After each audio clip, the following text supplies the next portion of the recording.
Flip Devils. J-Dawg back to answer more goddamn questions. Before we get to the questions, though, check this shit out. So last night, November 6th, today's the goddamn 7th, was the King Diamond Overkill show. Of course, Night Demon, but no real man was watching that goddamn Wimp Fest. Dawg had set up in advance. Check out this fucking ducking. This is the ultimate ducking of duckins. Jesus fuck, he beats goddamn John Gallagher. Dawg had set up in advance. Days before. Fucking like, so it was on a Wednesday, and I think I was solidified on Saturday or Sunday. It's good 3-4 days. How much time and fucking notice do you need? Fuck, when I asked too far in advance, that's too much time, man. What the fuck? It's 3 months away. You should have a pretty good idea what you're doing on tour, dude. Bobby Blitz, Overkill. Where are you at, bro? What happened, homeboy? That's the worst ducking the Dawg's ever received. Hell, at least when GB ducked him, he had a legitimate goddamn excuse. He was shitting his brains out and puking all over the goddamn place, sick as a fucking dog. Confirmed by multiple goddamn people. Gallagher, at least to his goddamn defense, he never actually said, I'll do it.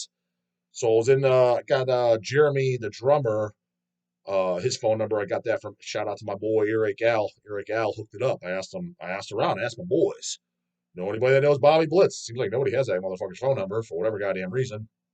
Chris Barnes is in that camp too. For the life of me, I can't find one motherfucker that has Chris Barnes' phone number. The GB don't have it. Steve Ashim don't have it. The Jostas don't have it. I don't know anybody that has it. I've asked tons of people, everybody I know. I don't know if the Wood Dog. I can't remember if I asked the Wood Dog or not. I doubt Wood Dog has good. You got Barnes' phone number, goddamn Wood Dog. Let me know. I'll try to get a hold of Barnes for a goddamn interview. Fucking, he ain't doing it.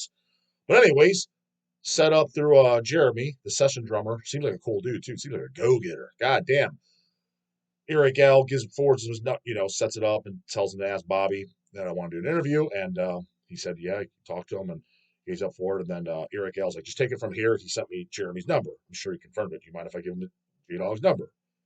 Sure. Cool. Probably went down like that. So I get Jeremy's number. And then I immediately text him, like, hey, bro, this is what's up. Here's the plan. Like, what time? And I'm thinking, is he going to even reply? Dude, I'm not even joking. Text, boom, boom, boom. Click, get ready to put it in my pocket. Bing! I'm like, what the fuck? It's him. Holy shit. Jesus, fuck. The only other person that texted me that goddamn fast was another go-getter's Kevin Queer on a fucking Deicide. Same shit. I'm like, holy fuck. Fastest motherfucker. Jesus Christ. He's just on that phone 24/7 surfing goddamn Instagirl.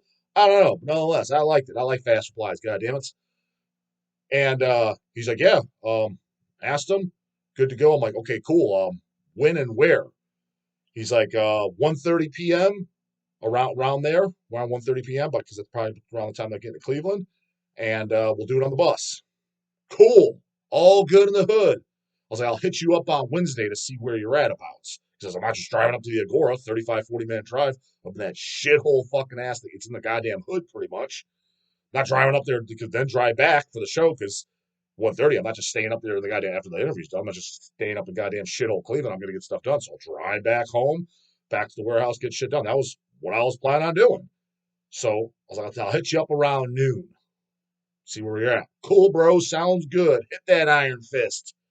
Sounds good. Looking promising, looking promising. Got Bobby. I haven't made a goddamn list. I ain't making that up. I literally made a list. He was the third person. I had a list for Corpse Grinder, and I had a list for GB. Everybody else, I goddamn I just did it off the top of my head.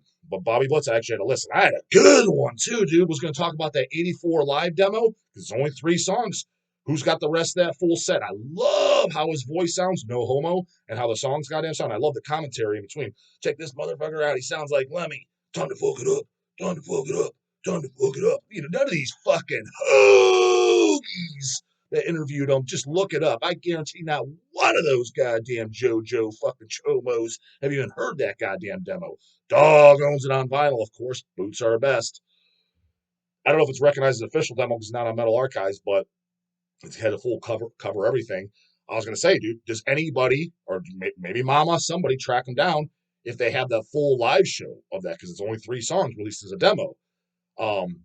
Let's get that out. Just put it out. Anybody put out. But if you need a label to put it out, wink, wink, wink, wink, wink, wink. I know of a goddamn label that will put that fucking gem out. And I would just love to have it. So I'm assuming they played for at least 30, 40 minutes that night. Fantastic live goddamn demo. Highly recommend checking it out. Just going to talk about that. And, dude, legitimate good shit. Duck the fucking dog. Time comes. I text Jeremy at noon, like I said I would. Like I do what I say I'm going to do. I'm like all these other guys. I'll call you back, dude. I hang up. No, he's not. Well, there's about 3 people in this entire world that have ever said that they've actually done it. Well, shit, motherfucker, actually calling back because they never do. So I'm thinking he's probably thinking the goddamn same. He ain't texting me on fucking Wednesday. Dog does though. Dog did. Naturally, he got back right away. He's like, Bobby's at the hotel right now. He's like, I'll message him. Cool, sounds good. 20 minutes goes by. He's like, yeah, he's not answering. I'm like, oh, okay. And keep in mind, this was all good to go. 1:30. His words, not mine, unless he's making it up, which he didn't seem like he was. Yeah, let's do it, bro. Cool. I cleared my goddamn schedule, typed up a goddamn list, and I thought about it too, homeboy. I was like, all right. So he texted a few more times. I was like, is he sleeping? He just replies, who knows? I don't know if that was code for he watches the goddamn dog, but I thought that was pretty goddamn funny. And then I was like, all right. I was like, when do you do your sound check? He's like, between 3:30 and 4:30. I was like, all right. Well, doesn't look like he's replying. I was like, he's an old timer. I get it. He's tuckered out. He's probably taking a nap. Just he's on the road. I can understand. I was like, you're gonna see him at sound check. How is this? Ask him. I was like, well, do you think he'll want to do it around sound check? Like after you're finished, obviously at this point, because I don't know exactly how long the interview is gonna go. And I was like, do you think he would want to do it around sound check? And his exact words is, not sure. He can be an enigma. Exact words verbatim is what he said. I just replied, fucking great, because I already know what that means. I already know what that fucking means. That means no. Never heard back from him for the rest of the day. And it was set up. And then plot fucking thickens. Gets even better. It's not over, dog. You think. Get to the goddamn show. Dog's hanging out. And just by chance, they weren't doing that one. There was an older chick. I got her number. Her name's Heather or something like that. Anyways, her and her husband were there, and they kind of like, it was her husband. Hey, dude, what's up, man? See the videos, like the interviews. Cool. So you interviewing anybody tonight? And I was like, try to get Bobby. He ducked me. And his wife was standing there, she's like, real, like what? Bobby Blitz? Like he didn't do it. Like he blew you off. I was like, I told him something. To me, that's a blow off. Because it's one thing if like Gallagher just didn't say anything. That's okay. That's code. That kind of a dick move, but at the same time, like that's code for fuck you. So at least I got that. I wasn't planning for everything. I didn't even get replies. So clearly that means no. I actually got replies and confirmations like, yeah, let's do it at 1:30. I mean, 1:30 is to whatever, but doing it, right? Okay, that don't sound right. She's like, I used to do booking for all kinds of shit. I booked Overkill in the 90s all the time. Like, I know Bobby personally. She's like, let me see if I can find him and talk to him. She took down my number. And she's like, would you be willing to do it any other time? I was like, I'll do it any time I'm here. It's like, preferably not during King Diamond, though, because I want to watch King Diamond. I was like, so now that's, Overkill's going on soon because the show started, Twink Demon was fucking playing, and then so Overkill's going next. I know he's not going to do it then, and then the King right after. So I'm like, all right, cool. I was like, so do it after the show. She did find up with him, and she texted me. She said, yeah, he doesn't want to do it. I'm like, cool. And I already assumed that at that point. But I'm like, dude, why did you say you would in the beginning? Like, why didn't you just say, I'm not interested, I don't want to do it for whatever fucking reason, which makes no fucking sense to me whatsoever. Again, not the dog's goddamn Joe Rogan or anything. I was like, but did you even look up who the person was? It wasn't just some random hoagie. The video's gonna, go, dude, look up some of his fucking interviews. Go look up some of fucking Overkill videos. There's one with Dee. It's like a year old, dude. It's got like 300 views. There's a couple with Bobby Blitz. It's got like 2,000 views over a year. Mine would have got at least 10,000 views. Easily. Check out all my interviews of all the bigger boys. For sure, within a month's time, 10,000 minimum fucking views. And, who's this Hell's Headbangers company? Hell's Headbangers.com. Because he don't know who the fuck we are. Google it. Oh, here's this site. Oh, man, over 50,000 titles in stock. That's pretty goddamn impressive. Let me open it up. Oh, A through Z. Let me go. Van Overkill. They got all our merchandise. New album, everything. Supporting band. Oh, they've been selling our shit for 20 years. So distribute it and support his fucking. So it's not just like some. This isn't just some jerk off who lives in his goddamn mom's basement. I got a YouTube channel, and then meanwhile I'm going to goddamn McDonald's afterwards working. It's like, no, it's somebody that's in the industry, and that doesn't make me better or anything like that. But you would just think me as a businessman, that's what he is too. It's just common fucking sense. For example, dude, if Joe Rogan, who you guys know I'm not a fan of, I don't hate him. I just don't. I watch Dorian Yates and I watch Ronnie Coleman. We had those interviews. That's about it. Outside that's a bunch of hoagies I don't care about, so I don't watch it. But do you think if Joe Rogan emailed me like, "Hey, dog, I want to have the dog on," fucking fuck yeah, I'd be on that fucking thing. Shit, I would pay Joe Rogan probably 10 grand to go on there. I'm not even exaggerating, just because from the exposure and how much goddamn views and eyeballs and traffic. That's a good business decision. Now, I'm no Joe Rogan, I'm not saying that, but I'm just saying of all the things he's done, it's like, if you're going to do any interviews, which you do because they're clearly online, this is one of them that you're going to do. I'm not saying I'm the be all end all, the only one you would do, but over at least half a dozen of the ones on you would do mine over his. It's just fucking obvious for views and oh man, been supporting the fucking band for shit. How long you been seeing us since? Oh, late '90s. Yep. You've been selling us for 20 years, distributing our shit, pushing us up. Yep. Huh. Yeah. Yeah. Makes sense. Totally knocked them. Man, the list just gets bigger and bigger. Goddamn ducking, goddamn mighty ducks out there. We're gonna get the team. We're gonna gotta get the mighty ducks team going. So far, John Gallagher. It's goddamn Bobby Blitz. Well, Bobby Blitz is the goddamn head honcho of that team. Goddamn, slobbering all over the place. Bobby Blitz is the goddamn head honcho of that goddamn team at this point. Because yeah, dude. And regular watchers, it's not like he just ducked me here. He ducked me in Milwaukee too. Ducked me in Milwaukee. What do you mean, ducked you Milwaukee? What don't you mean? Played Milwaukee goddamn Metal Fest. I was there. He was there for 2 days. They played the Friday, and he was there, or vice versa. They played. He was there Friday and Saturday. One of them he played. One of them he was just hanging out. I offered to do it both. Management talked to him. He's like, I'm not really up for work, and I just want to hang out. The fuck do you think my videos are, homeboy? That all it is fucking hanging out. The dog can hang out.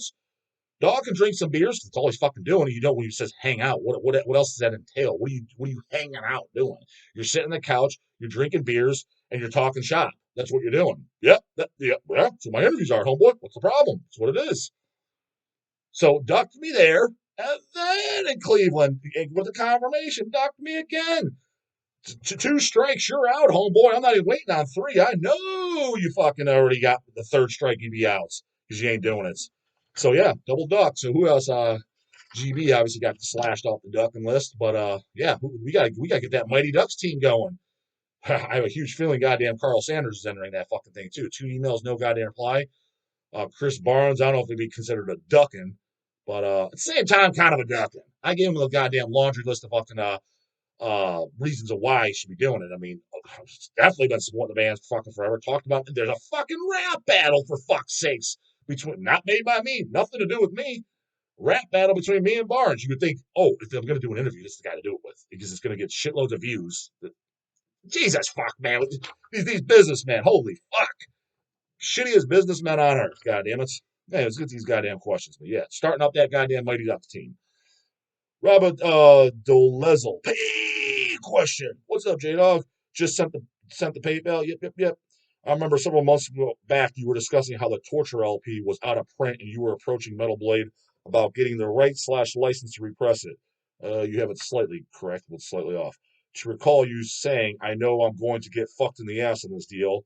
I don't recall hearing anything about it since on your channel.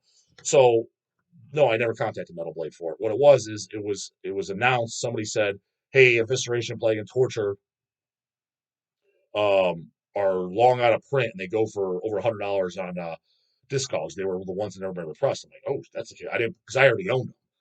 I didn't put two and two together. I was like, "Well, shit. I mean, that sounds like they need to fucking be repressed. Why is that Hell's Headbangers?" As soon as I said that on video, I'm like, "Yeah, Hell's be in. I'd be into doing them." Somebody put a comment, somebody's already doing it. Put a link. I was like, oh, never mind, forget about that. And we got those in. I think we might even still have them in stock. So I never got to the point of contacting them. So they're coming out. I don't care now. Now the Torture and Evisceration Plague LPs are back in stock at Metal Blade. Yep, that's why I didn't contact them.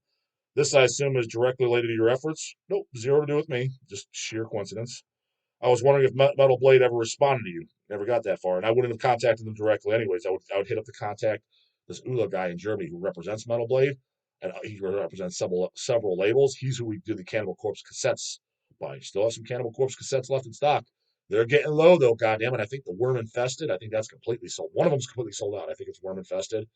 And the rest, I mean, when I say bottom of the barrel, with 10s, 6s, 7s, down to the bottom of the barrel. So if you want to goddamn and those Cannibal cassettes, now's the time to get them, homeboy. But we would just license them. So like Slagle the Bagel and shit, we don't even hit him up. I don't even think he handles that. I think he's just, from what I understand, he has a record store in Vegas. That's kind of his passion. And he's just collecting the checks from Metal Blade. Not saying that is fact. That's just the vibe I get based on the little business we've done from licensure, like the immolation picture list and shit like that. Because none of it was through him. I initially thought it would be contacting him, but if that's not the guy you go through. So yeah, no, never got that far. Either way, it looks like Torture and Evisceration Plague have been repressed and are back in stock, and Metal Blade and CC have you to thank for that. On this one, they don't. On other stuff, perhaps, but not this. No, they got nothing to thank me on this one. That was sheer coincidence. The time I made that video, when I found out about it, that they were going for that kind of money on Discogs and eBay, fuck yeah, I'll repress. And literally at the same time, they were already at press by that other label because it wasn't Metal Blade. They were licensed from Metal Blade. At least I don't think so. Somebody said it was. They sent. I didn't care because I already owned them. They sent the link. I'm like, oh, well, scratch that idea. So, James Grant, question. What's up, dog? I hear you don't care much for Sadistic Execution. I don't hate them. It's the real metal. I love their image, the name and shit, but just the music is just, I remember it being, again, it's been over 10 years since I listened to it. I remember it being just noisy and just nothing sticks, just one ear out the other. That's what I remember. It's one of those bands I wanted to like it because I like everything about it, the originality, the image. Um, it's the true shit from Australia. A little bit of extra bonus points there. Um, I just listen. I'm like, I just can't get into it. I was like, this literally does nothing for me whatsoever. Can't handle the heat in Sadistic's kitchen. I couldn't handle the goddamn no riffs in Sadistic's kitchen. In that case, what are your top 5 or even top 10 Australian bands? Doesn't have to be exclusively death metal, but I'm sure the Muddy Destructor and Cemetery Urn might have an appearance. P.S. I really want to go to Dead by Dawg, but I'm stuck trying to buy a house in the most expensive city in Australia. Yeah, from what I hear, cost of living in Australia is expensive as fuck as is. But again, like I guess it all averages out because from what I heard, you tell me. Again, I don't claim to, I don't state shit as facts when I haven't been there places. They're doing this and that. You know, all these political homos that talk about how X, Y, and Z is going on in such and such country.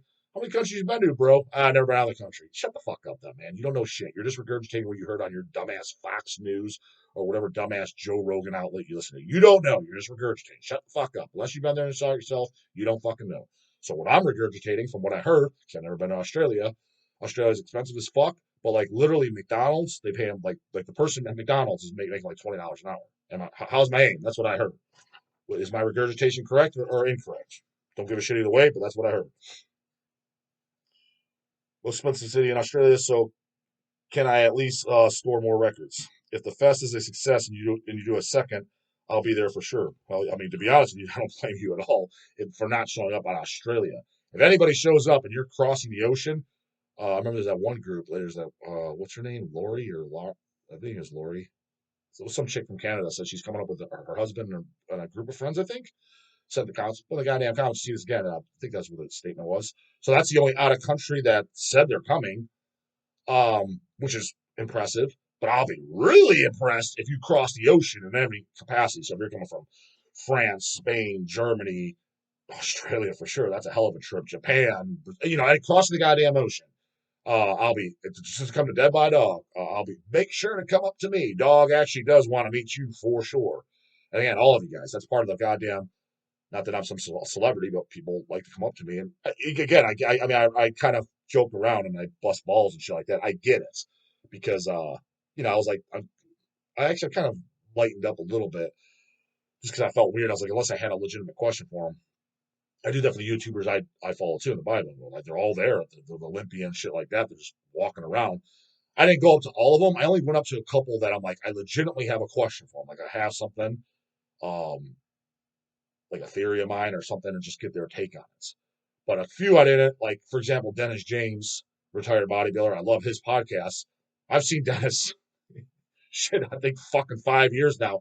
I've never gone up to him because it's one of those, I like him for entertainment. I'm not. There's nothing I'm going to learn from him as far as shit I want. I was like, I kind of like. I don't. What am I going to say? Hey, I like your podcast, bro. Now people do that to me all the time. That's cool. It's just I don't do that because I feel a little weird. Because I'm not weird in the sense that I'm weird. I feel weird because I feel like fuck is he? He doesn't care. He doesn't give a shit about my ass. So I just assume that. But that most people say, yeah, hey dude, I like the channel. Watch. Can I get a photo? That's what most people say. So you're not weird because that's the majority of people do, and I get it. I kind of did that at the beginning as well.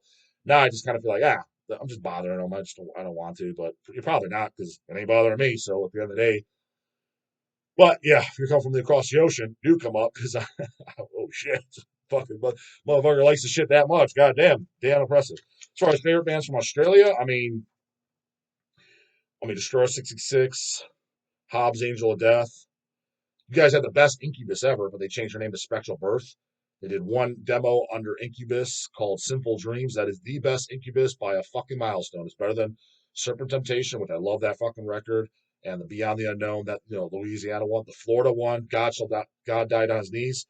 I'm sorry, Simple Dreams. That one's way better in my opinion. But they changed their name to Spectral Birth. They did two demos under that and then disbanded. That's definitely one of my favorite goddamn bands from Australia ever.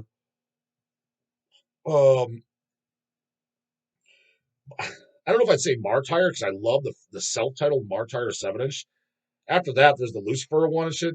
I just thought it was okay. It lost the aggression, it lost the punch. That fucking first 7-inch, the self Martyr, that thing's got sacked for fucking days. Gospel of Horns, Atomizer, um, Destructor, Cemetery Urn.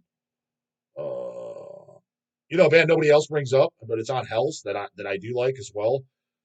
Is Mongrel's Cross. Check them out. We have stuff on the buy on the stock. I think we put out everything they've ever done. I don't think they've ever done anything else on another label. They got 3 albums and a 7-inch. I think it is 3 albums. I think it's 3 albums and a 7-inch. They're a band. I remember when Dawg signed them. Cool name. You put it on, you're like, it's okay. They remind me of later Monstrosity. Not because they sound anything like later Monstrosity. They don't at all. But later Monstrosity, I remember they put out albums like Rise to Power and Spiritual Apocalypse shit. You put it on, you're like, it's okay. It's a background listen. But as you put it on a few listens, because you're like, I don't fucking feel like digging for something else to play. It's on the player. Play it. It grows on you. Like, oh, this is actually really good. Like the riffs and shit, like start to hit you. That's what Mongrel's Cross. When I first heard it, I'm like, And then as I listened to it a few more times, I'm like, this shit's actually like really good. Like it's just so what I'm getting at is check them out, but give them a few listens. Because when I first listened to them, I'm just like, it's kind of a background. But no, I think they're fucking great, dude. Black and Death Thrash. Um, all 3 albums are good. Yeah, we did them all. The first album's got to be long sold out, but we might have the second and third, maybe just a CD of each, maybe an LP. Check the goddamn site if you're goddamn interested. But that's a band I do recommend. It's funny because the band that kind of like same time frame era of that's obviously location is Nocturnal Graves. They blew up a little bit more. I won't say I shouldn't say blow up, but got bigger than goddamn a band like Mongrel's Cross. I like Mongrel's Cross more than Nocturnal Graves. Nocturnal Graves kind of for me was in one ear out the other. The Satan's Cross album that was originally on Nuclear Now, killer fucking cover art, and the first song, that breakdown riff, that is catchy as fucking shit. And the rest of the album is good, and I like it because I do own Satan's Cross. After that, the album's again, it's solid. It's real metal. It's fucking more metal than again. That's real metal. I'm not talking about dumbass Cold Chamber and Slaughter to Prevail. God, I saw the gayness last night too. Shirts walking around. When I see that, I'm like non-metalist, fake metalist, poser metalist. Thinks he knows real metal. He doesn't. When I see Nocturnal Graves, shit, this motherfucker knows what's up. Nocturnal Graves is real metal. It's just when I listen to it wasn't one ear out the other. Maybe it had take a bunch of, but I listened to it a few times. So now I kind of just think that this doesn't do nothing for me. For the most part, I'm just like kind of like, same old, same old. So they didn't do a whole lot of it. Cool logo, cool name. Saints Cross, awesome title. Good album, but not great album. But I like Mongrel's Cross better. But by the scene standard, Nocturnal Graves got more popular. So give Mongrels a goddamn shot. Outside that, I guess you could throw AC/DC as well in there too, even though I barely listen to it. I like AC/DC, early shit. The last album that I know by AC/DC that I can say I know is probably Thunderstruck. Ball Breaker, I remember hearing as a kid, but I couldn't. other than the title track. I couldn't name anything else off that. And then after that, dude, I heard that latest record. We got him in, and a couple guys around here were listening. I'm like, man, this just sounds like fucking just. It sounds like if you were to go into one of those goddamn poser fucking hillbilly bars where there's goddamn there's heads on the fucking wall of animals and buffaloes and ride the buffalo, and it's considered a cowboy bar where you're like, I'm in fucking Cleveland, maybe not something as silly as Cleveland, but you're in a suburb. You're like, so it's poser country is what it is. Poser country folks, right? Like a Longhorn, for example. I do left me some Longhorn. I gotta say, that's some scrumptious free bread too. Good steaks and potato too. God damn it. So, but you go there, it's just a bunch of goddamn poser countrymen, right? I picture them playing the new AC/DC. That's what I was Athnar. What you call poser country? We call AC/DC because he likes everything about AC/DC. That's what I was just giving me a headache. I'm like, I could see that, or just at a goddamn bull riding fest. I could see them playing the new AC/DC, and it's just a bunch of drunken fucking hill jack fucktards out in goddamn Arizona, just with their goddamn tight jeans and shit, blasting new AC/DC, thinking, yeah, like this is the fucking heavy shit, bro. I don't know, it's just making my dick itch a little bit. But Back in Black's fantastic. Every album that's good. And the only two albums I like every single album song on is, ironically enough, the last Bon Scott, or first Brian Johnson, Back in Black, and what's the last, the Hell album? Okay, the fuck, you guys all know the last goddamn Bon Scott album, Highway to Hell. Those two albums I like every song's on it. Dirty Deeds, fantastic song. The rest of the album pretty much blows ass. But legendary band, obviously the most successful band from there. Crowd cringe as fuck, especially nowadays. New album sounded like goddamn hillbilly hard rock country to me. Could be wrong on that statement. Heard from background, but goddamn, it's giving me goddamn car sick. And then I'm sure there's a couple bands I'm completely forgetting when I sign off. Oh man, that Deicide fucking worship band. Jesus fuck, that's the Cannibal of Australia. Everybody's probably shouting out, what do you mean, dog? You mentioned this band. Because I do that all the time. You mention this band all the time. You didn't say they're your favorite, then I fucking forgot about them. That happens all the time. Again, I reference Exodus Bonded by Blood is hands down one of my top 20 favorite thrash albums. And I left it off my top thrash albums of all time. Like, fuck. I mean, the song And Then There Was None is literally hands down one of my top 10 favorite thrash songs ever. And I left it off my list. Because I don't put a ton of thought in this, dude. These videos get jack shit for views. I'm not making moolah bank on it. I got more important things to do. I'm running a goddamn business. A business Bobby Blitz clearly isn't fucking interested in. So I'm busy doing that. These videos are just for extra credit, extra fun, extra advertisement, and clearly to get ducked by the big boys who don't give a flying fuck. Come switch, you know what to do. Got my hands for the money later, goddamn.